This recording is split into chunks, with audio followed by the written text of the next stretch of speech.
So we tried again. Back to the phones to Fort Mill, South Carolina. It's Brooks, 14 years old. Is that right, Brooks? Yes, sir. Well, welcome to the program. It's great to have you here. Thank you so much for having me on your show. You bet. Did Mr. Snerdley tell you to get straight to the point? Actually, he didn't, sir. Oh, good. Good. Well, welcome to the program. Two questions. Yeah, I have two questions for you, but first I'd like to say that I am 14, I'm in ninth grade, and I love your show, and I listen whenever I can, and all my friends know that I love the Rush Limbaugh show. Thank you. How do you listen to it, Brooks? I have a radio in my room, and I turn it on. I'm homeschooled, and whenever I take lunch break, I just listen to you. Do you ever use the app? Like you're fine. Do you have a phone? Do you listen to the program ever streaming on the phone? Actually, I don't have a phone. I did get the app on an iPad I use, but I only have the free side. But it's still pretty cool. I've used it a bunch. All right. Well, I just wanted to find out, because of your age, how you were accessing the program. I appreciate that. So what's up? What are the two things you have? Okay, so I'm in a science class, and we have a 10 to 15-page research paper. And I wanted to do it on climate change. Right. So I wanted to call in and I wanted to ask you, what's the best place for research or resources, and what are your general suggestions? Okay, I'm going to give you two websites here. And they both are wide-ranging. You can go as technical as you want or as untechnical.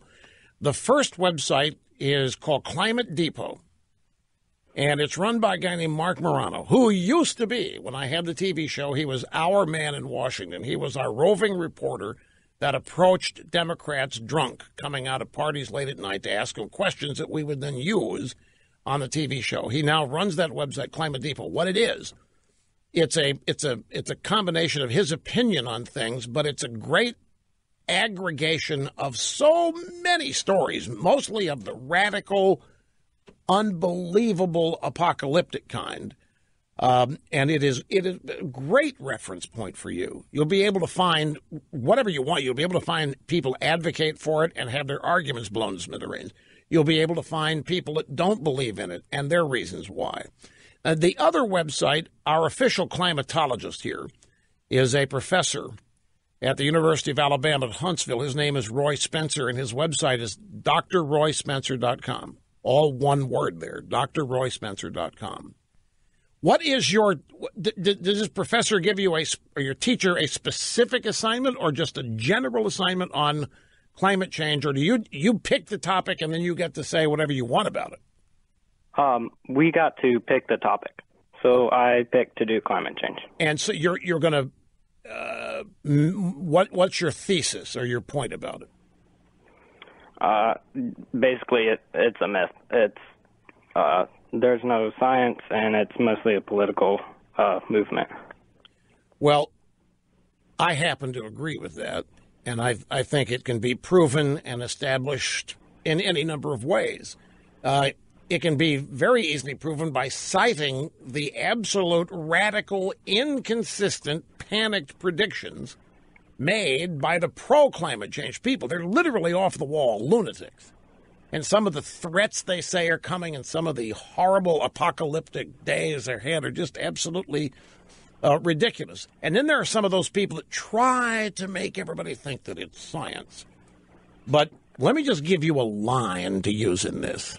And this is the only bit of actual quotable assistance I'm going to give you, because I would love to see your teacher reading this.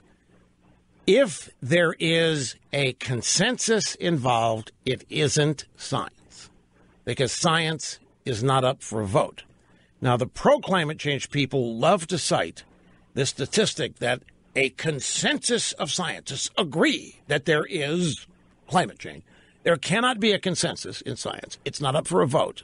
What is scientifically proven is not established by how many people vote for it or agree. It's because it is, or it isn't. And they have politicized it, and that is the best illustration of how it's been politicized. That, well, a consensus of scientists agree. It doesn't mean anything. What if they were agreeing that the Earth is flat? Would that make it flat? No. No. So, second of all, just quickly, I wanted to see, so I don't have a phone, and I wanted to ask if you had any iPhone 10s left, and if you'd be willing to give me one. I think, a phone for Rush Limbaugh would. Hang on just a second. I'm out of time here. Hang on just a second. I got to go. And welcome back. Rush. What? No. Oh, no, I'm not. Why would you ask that? I'm disappointed, but I defy you to. You can't tell that. Why are you asking me if I'm mad about something? I'm not mad about anything. No, I can't tell you why I'm disappointed. And if I believe me, that's a no-win. Back here in just a second. Don't go anywhere, folks.